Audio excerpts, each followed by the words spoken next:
Bueno, vamos a representar estas dos figuras. Ya sabemos que son radiadas porque se pueden seguir con un radio, de manera que ese centro del radio está en el infinito en el caso del cilindro, y en el caso del cono pues está aquí localizado en una posición finita, ¿vale?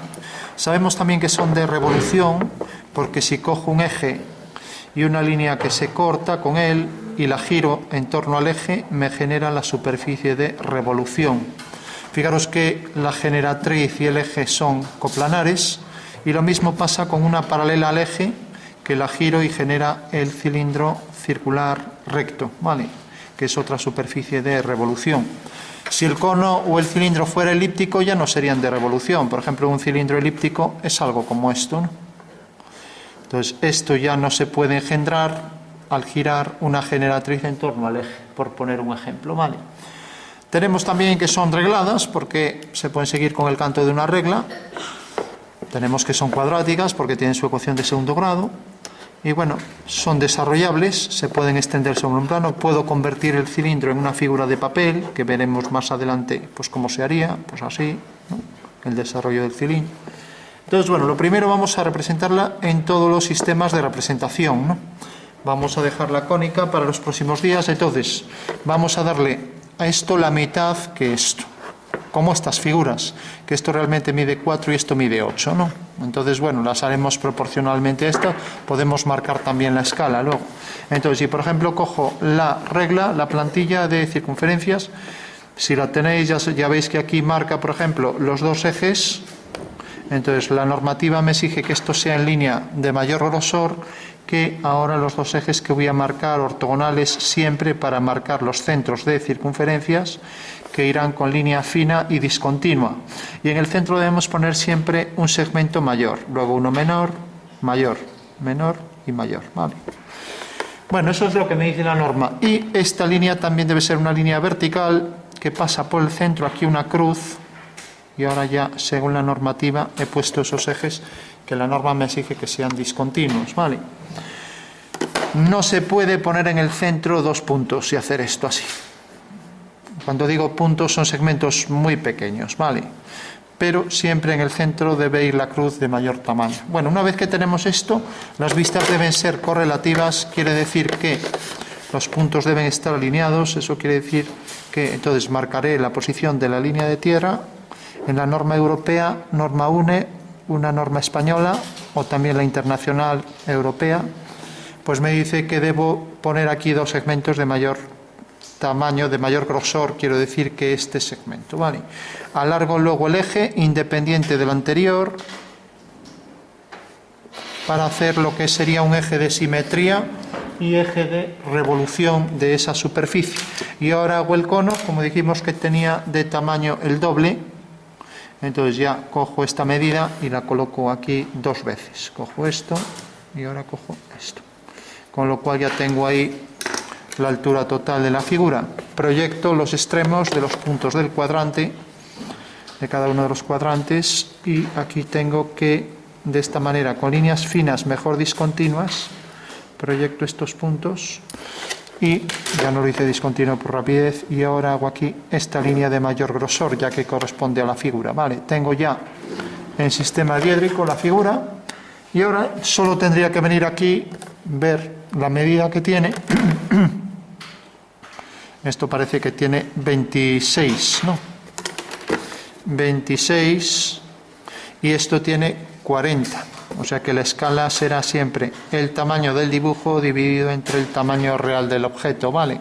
Simplifico, 2 por 20, 40, 2 por 13, 26. Bueno, no es una escala normalizada que se venga utilizando, pero en matemáticas nos vale siempre cualquier escala, ¿vale?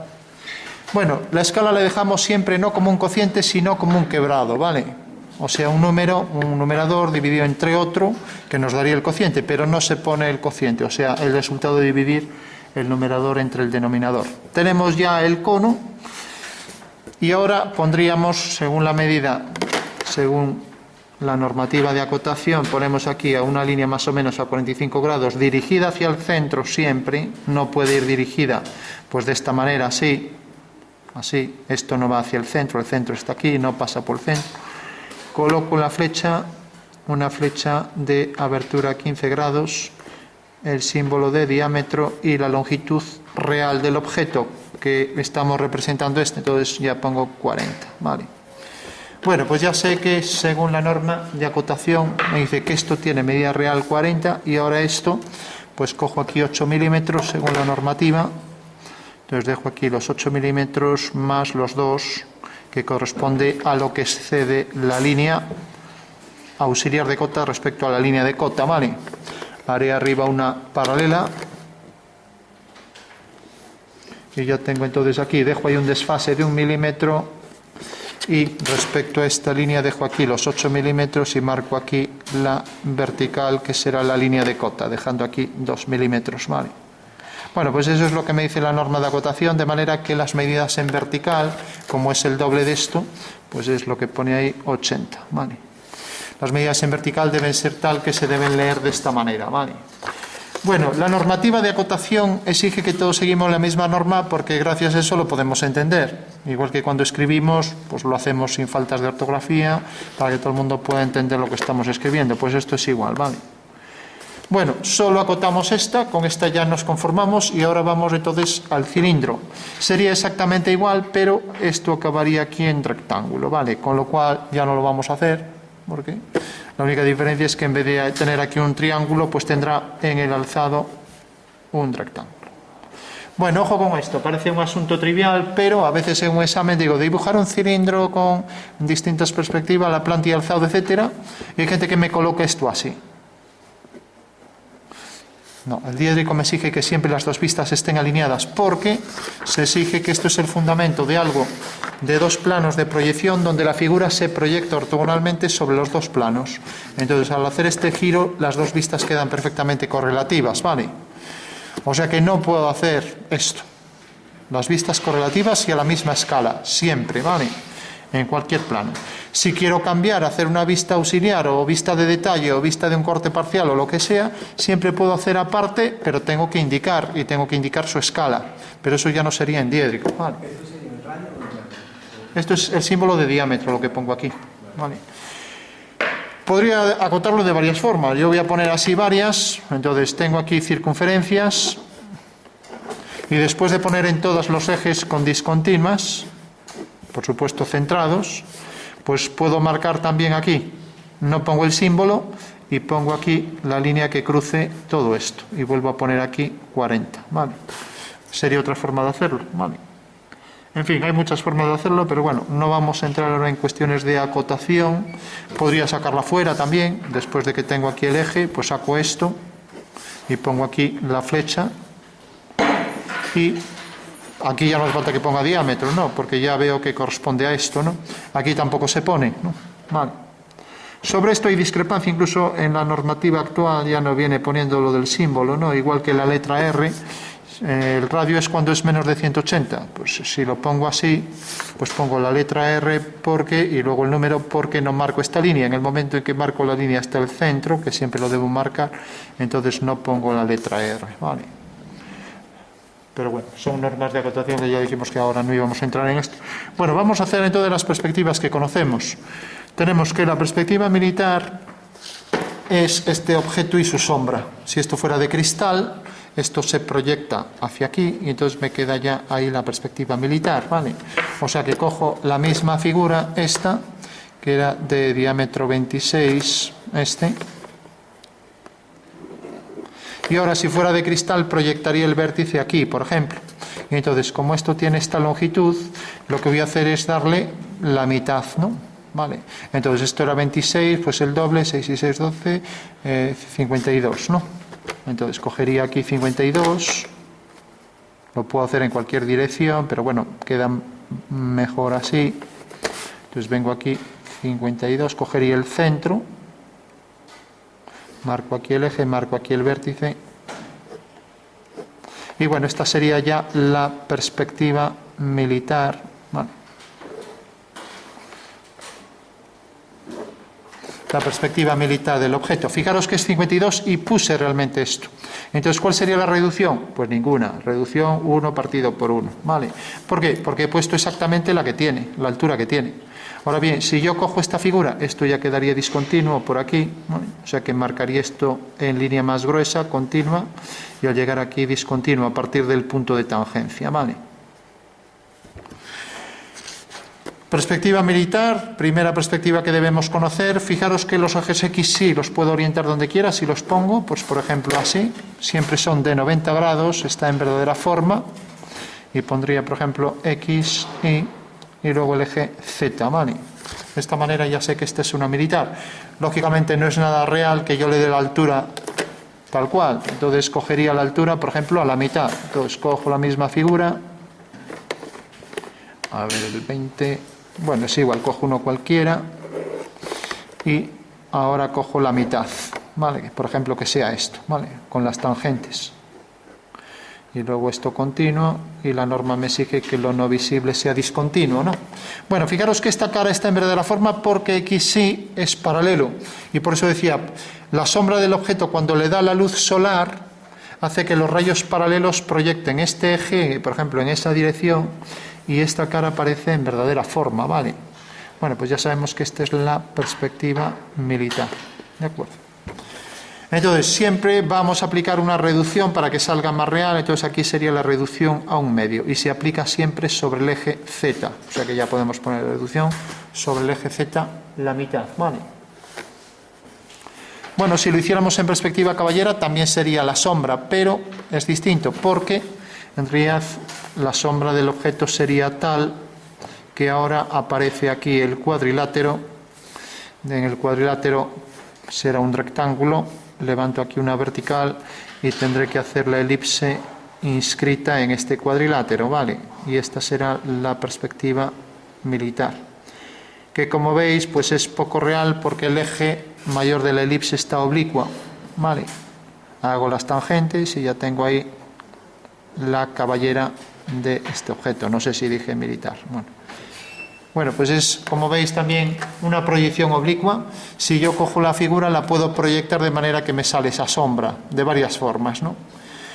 Entonces, recordamos, tanto la militar como la caballera, perspectiva caballera, son proyecciones cilíndricas, porque se hacen con paralelas. Como vemos aquí, la sombra de esto, los rayos solares están, el sol tan alejado que se consideran paralelos, y por tanto, la sombra del objeto es una perspectiva caballera o militar.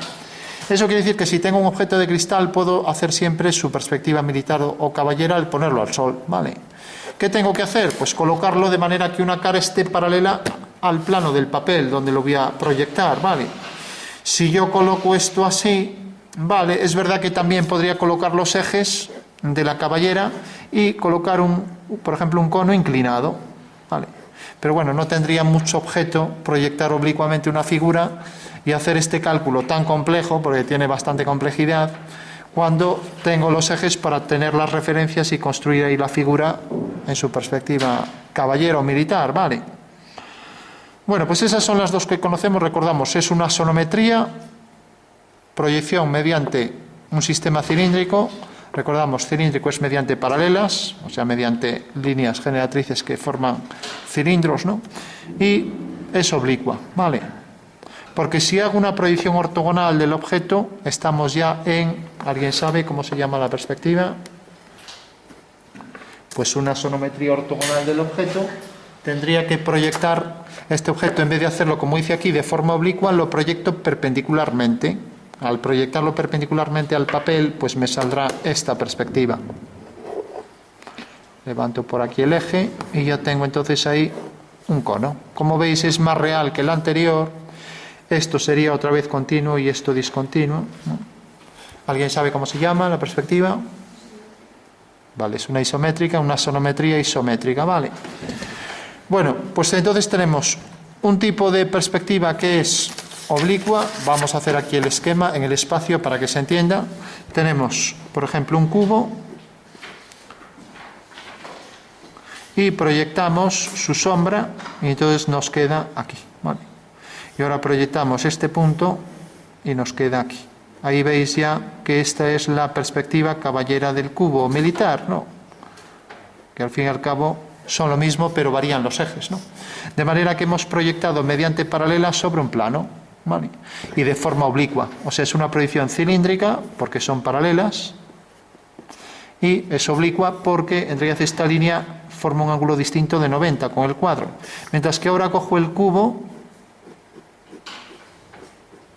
¿vale?, y lo proyecto ortogonalmente sobre el papel, ¿vale?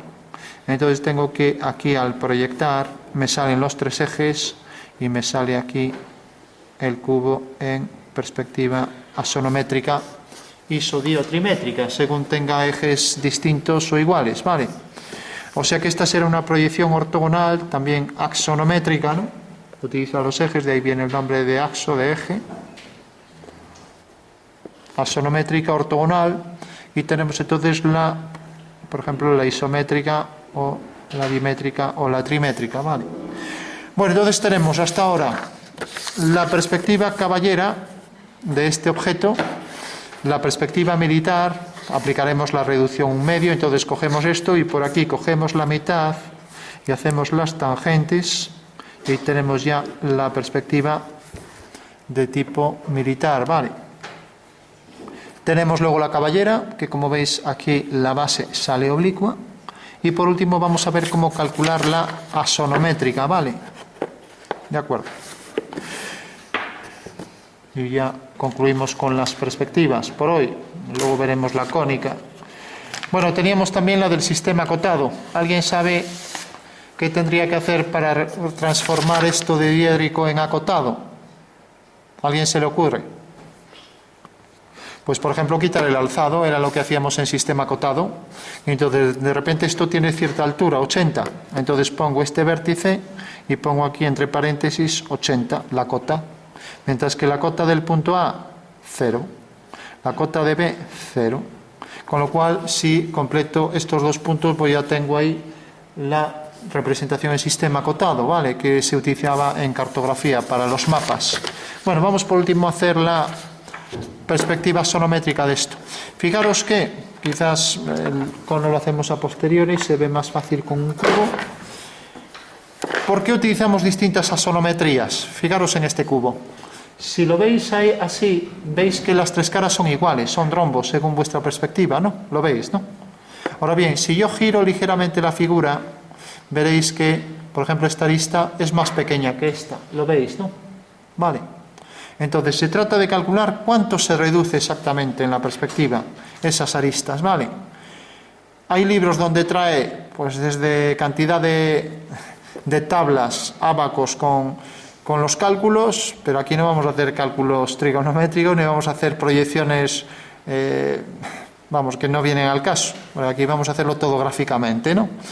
Entonces, bueno, eso es cuando se trata de combinar, pues, disciplinas que en principio debe ser prescindible, ya que aquí lo vamos a hacer gráfica. Entonces, fijaros, si yo lo coloco así, esta cara es igual que esta, ¿no?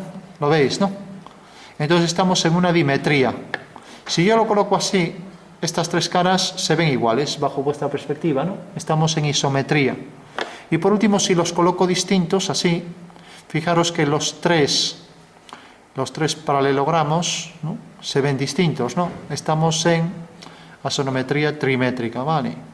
Bueno, vamos a ver cómo calcular, porque si esto, por ejemplo, tiene una medida de 2 centímetros, lógicamente al proyectarlo ortogonalmente sobre un plano se va a reducir, ¿lo entendéis, no? Porque si yo lo pongo así, fijaros que esta arista se reduce más que esta. ¿Todo el mundo lo ve? Sí. O sea que, según como lo ponga de oblicuo, se va a reducir más o menos, ¿no? Entonces vamos a ver de qué va a depender de que se reduzca más o menos al girar el cubo.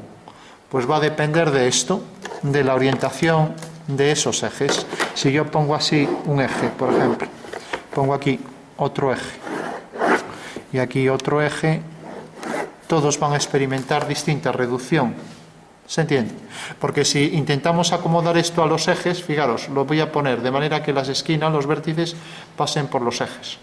Entonces, al momento en que lo coloco aquí, que me pasen por los vértices, puedo hacerlo.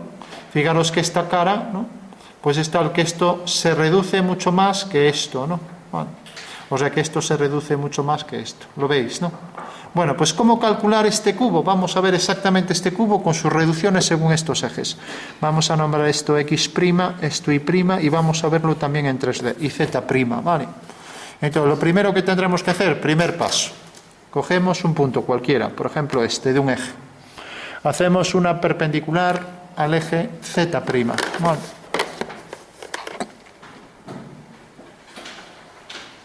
Pues hacemos aquí la perpendicular.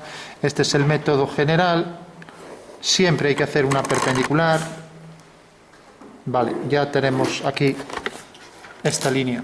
Ahora desde este punto hacemos lo mismo, una perpendicular a la prolongación de este eje. Vale. Entonces, coloco aquí esta línea y hago aquí la perpendicular. Vale. Bueno, por último, uno de estos dos puntos que por supuesto me dará un lado de este triángulo que se llama fundamental y que también será perpendicular a la prolongación de este eje. Siempre los ejes son perpendiculares a los lados del triángulo. Eso quiere decir que estas son las alturas del triángulo y este es el ortocentro, intersección de las alturas, ¿vale? Bueno, por último, esto es una pirámide, ¿no?, en el espacio. Entonces yo lo que voy a hacer es colocar el cubo en la pirámide, tal y como veis aquí, de manera que esta línea viene por aquí, esta por aquí y esta por aquí. Y entonces voy a proyectar este punto, este segmento aquí. Este segmento aquí. De esta manera obtengo ya las medidas reales. ¿Cómo puedo hacer para obtener aquí las medidas reales?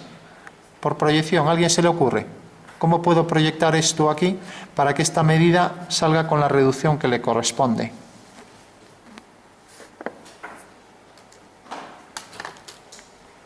Bueno, pues una forma de hacerlo, la que se hace siempre, las demás serían bastante más complejas, pues es abatir las caras de la pirámide. Si las abato, ya tendría aquí en verdadera forma el cuadrado de la figura que proyectaré aquí con su reducción, ¿vale? Bueno, entonces lo que hacemos es coger el punto medio de este lado y hacer una semicircunferencia cuyo centro sea este punto, y lo mismo, siempre el punto central del lado.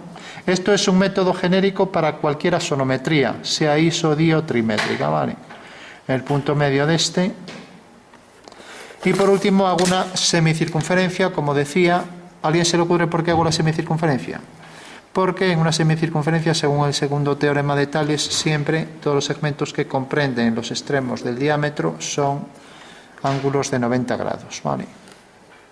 El segundo teorema de Tales lo tenéis demostrado ahí en un vídeo. Bueno, esto no salió muy preciso. Bueno, ahí tenemos ya las dos semicircunferencias. Por último, fijaros que al prolongar el eje, corta la semicircunferencia en este punto y aquí en este punto. Eso quiere decir que el abatimiento de esta cara vendrá por aquí, porque sabéis que al abatir una cara, como esto es la esquina de un cubo, sea un triedro o trirectángulo, siempre este ángulo será de 90. Al abatir caerá hacia aquí, ¿no? Y la intersección de esta línea, que es la perpendicular, el abatimiento con la perpendicular, con esto que siempre contempla un ángulo de 90, como vemos aquí, pues será entonces el abatimiento del origen de esos tres ejes cartesianos, ¿vale? Lo mismo aquí. Eso quiere decir que esta es la pirámide donde se encuadra la figura, y ya lo único que tenemos que hacer para obtener la perspectiva de la figura es colocar aquí la planta y aquí el alzado, y se acabó. Y se acabó el ejercicio. Entonces coloco aquí la figura, a ver si tengo aquí un cuadrado del mismo tamaño, es este. Es más preciso escoger esto. Y aquí tengo ya la figura, ¿vale? Y ahora tengo aquí la otra figura. La otra vista, la figura es la misma, ¿vale? Bueno, tenemos ahí los dos cuadrados, la planta de la figura y el alzado, ya que es un cubo, ¿vale?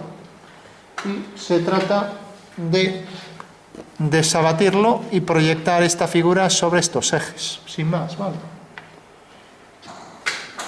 Luego hacemos la maqueta para ver que es cierto lo que estamos haciendo. A ver que le doy batería. Bueno, para que se vea mejor, vamos a darle color a esa figura. Entonces cogemos, ponemos esto aquí debajo, porque además este tono va a transparentar, con lo cual una vez que lo tengamos ya hecho lo podremos ver al revés. Al fin y al cabo en los abatimientos sale todo al revés, ¿vale? Bueno, ya tenemos ahí la vista en planta. Recordad que aquí siempre se pone la planta, ¿vale? Y que aquí siempre se pone el alzado, ¿vale?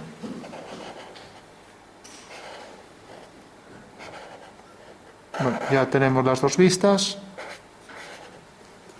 Y ahora vamos a obtener la perspectiva de la figura. ¿Cómo? Pues simplemente cogemos este punto, cogemos el punto A, el punto B, y aquí la altura es lo que me interesa, C, desde C hasta el origen O, ¿no? El origen O. Entonces, hacemos líneas en vertical y ya tenemos ahí el cubo, ¿no? Entonces, levantamos una vertical siempre paralela al eje.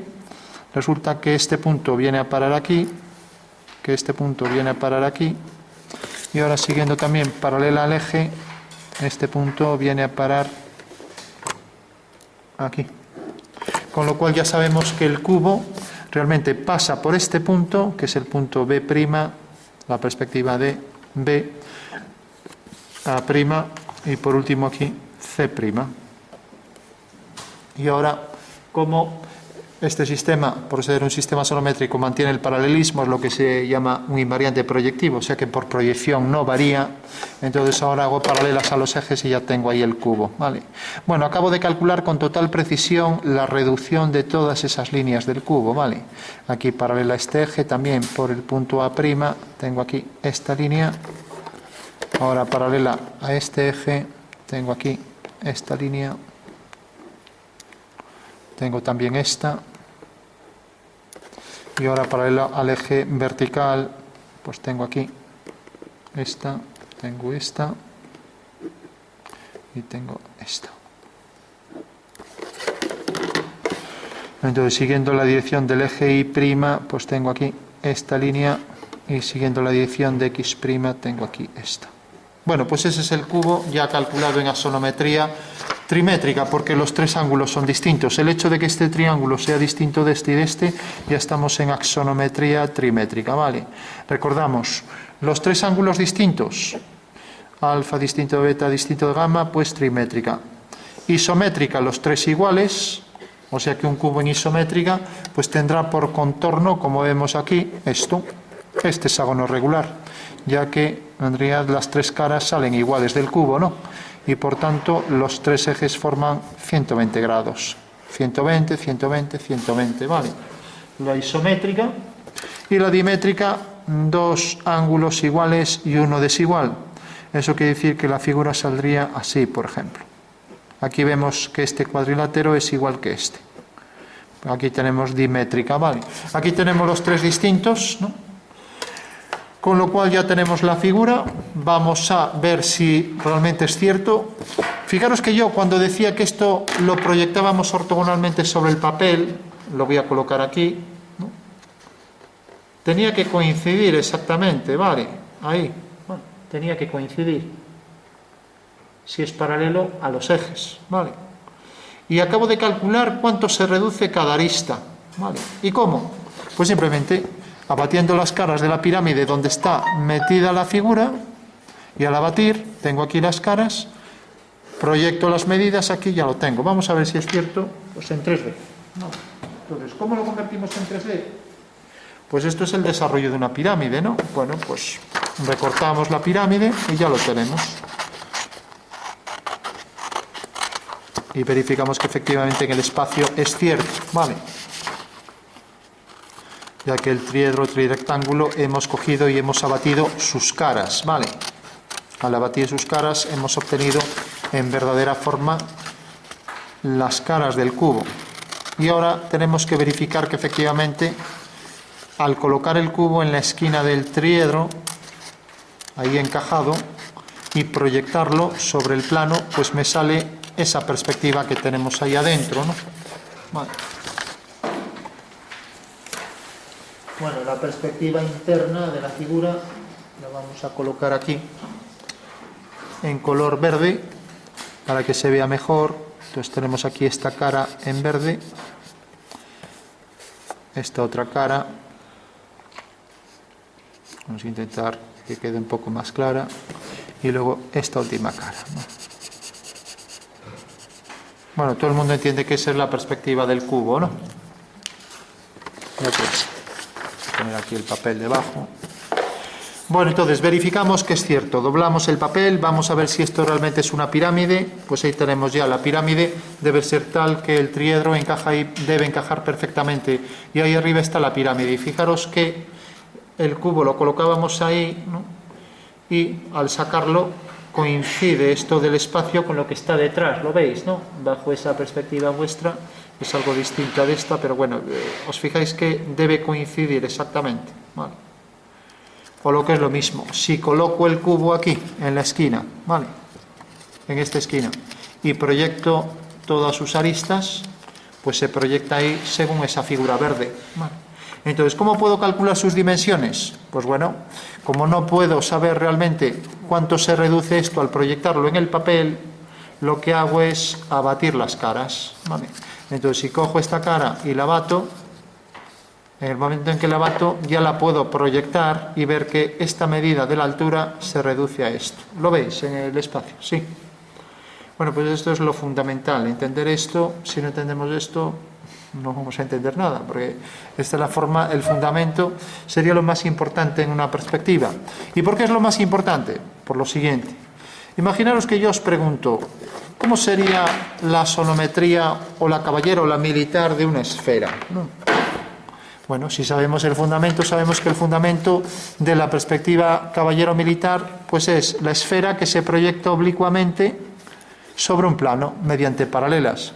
Y si hago la proyección oblicua de una esfera, la sombra de la esfera, al proyectarlo oblicuamente en el papel, siempre va a salir de contorno una elipse, ¿no? Entonces, gracias a que sé el fundamento, pues ya sé lo que va a salir en el dibujo. Entonces, es fundamental conocer el fundamento de cada sistema de representación para poder obtener el resultado, incluso de forma intuitiva, sin necesidad de hacer cálculo ninguno, ¿vale? Bueno, pues esa será la forma de hacer la sonometría, y esto es lo que vamos a hacer siempre para obtener las medidas reales de cualquier figura. ¿De acuerdo?